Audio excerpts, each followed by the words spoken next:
তো আমরা আসছি আজকে যমুনা ফিউচার পার্কে। এখন আমরা ভিতরে যাব এবং আমার প্রিয় একটা সেট S24 আলট্রা, এটা আমি দেখব।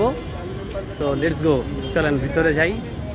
তো অনেকদিন পরে আসলে যমুনার ভিতরে যাওয়া, প্রতিদিন এখান দিয়ে যাই কিন্তু ভিতরে যাওয়া হয় না।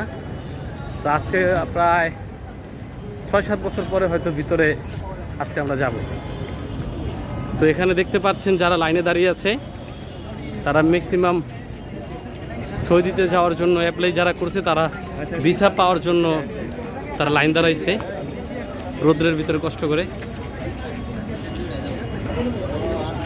তো ভিতরে গিয়ে আপনাদের সাথে আমার কথা হবে। এরা সবাই সৌদি যাওয়ার জন্য এখানে লাইনে দাঁড়াইছে।